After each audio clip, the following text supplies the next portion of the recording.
Hola, ¿cómo estás? Espero que estés muy bien porque hoy te voy a contar un cuento. Pero antes de empezar, ¿tú conoces la historia de los tres cerditos? Yo sé que sí, es una historia que todos conocemos. Y en este cuento te voy a contar la historia del señor Lobo. Él la escribió y este cuento se llama La verdadera historia de los tres cerditos. Fue escrita por el señor Lobo y nos va a contar qué fue para él estar con los tres cerditos. Vamos a ver de qué se trata. La verdadera historia de los tres cerditos, escrita por el señor Lobo. Vamos a ver de qué se trata este cuento. Seguro que todos conocen el cuento de los tres cerditos, o al menos creen que la conocen, pero les voy a contar un secreto. Nadie conoce la verdadera historia, porque nadie ha escuchado mi versión del cuento. Yo soy el lobo silvestre, pueden llamarme Sil. No sé cómo empezó todo este asunto del lobo feroz, pero todo es un invento. A lo mejor el problema es lo que comemos, y bueno, no es mi culpa que los lobos coman animalitos tan tiernos como los conejitos, las ovejas o los cerditos. Así es como somos. Si las hamburguesas con queso fueran tiernas, la gente pensaría que ustedes son feroces también. Pero bueno, como les decía, todo este asunto del lobo feroz es un invento. La verdadera historia comenzó con un estornudo y una taza de azúcar. Hace mucho tiempo yo estaba preparando un pastel de cumpleaños para mi querida abuelita. Tenía una gripa muy fea. De pronto me doy cuenta que me quedé sin azúcar para el pastel de mi abuela. Caminé hacia la casa de mi vecino para pedirle una taza de azúcar. Mi vecino era un cerdito y además no era demasiado listo. Había construido toda su casa de paja. ¿Se pueden imaginar? Tan pronto toqué la casa de mi vecino y se derrumbó. Yo no quería meterme en la casa de alguien así como así. Por eso llamé: Cerdito, cerdito, ¿estás en casa? Nadie me respondió.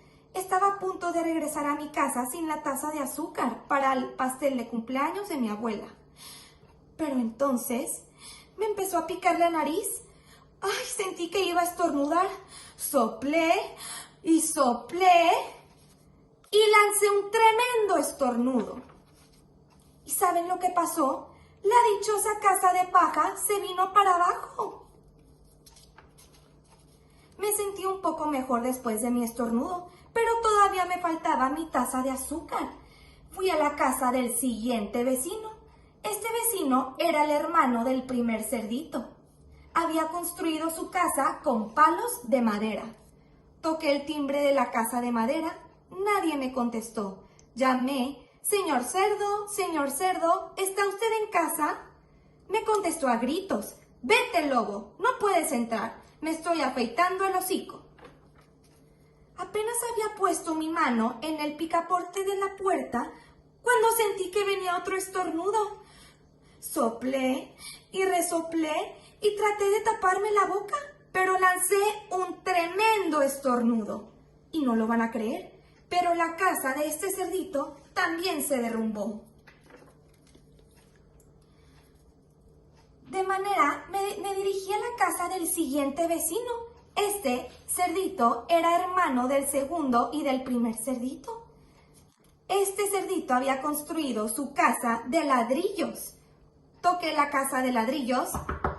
Nadie me contestó. Llamé: señor cerdo, ¿está usted en casa?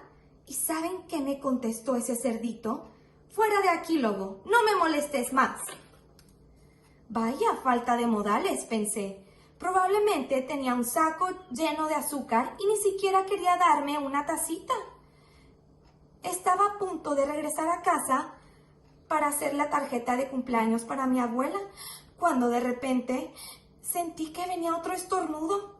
Soplé y resoplé y estornudé una vez más. Entonces el cerdito me gritó: ¿y tu querida abuelita se siente en un alfiler?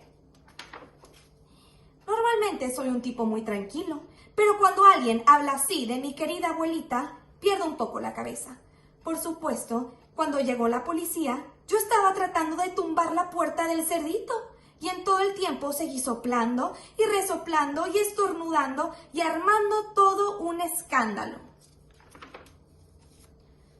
El resto, como dicen, es una historia. Los periodistas se enteraron de los cerditos que habían cenado. Pensaron que la historia de un pobre enfermo que iba a pedir una taza de azúcar no era muy interesante. De manera que se les ocurrió todo eso de soplidos y resoplidos y que tumbé su casa y me convirtieron en el lobo feroz. Eso es todo, la verdadera historia. Me hicieron una trampa. Pero tal vez tú puedas darme una taza de azúcar para el pastel de cumpleaños de mi abuela. Y colorín colorado, este cuento se ha acabado.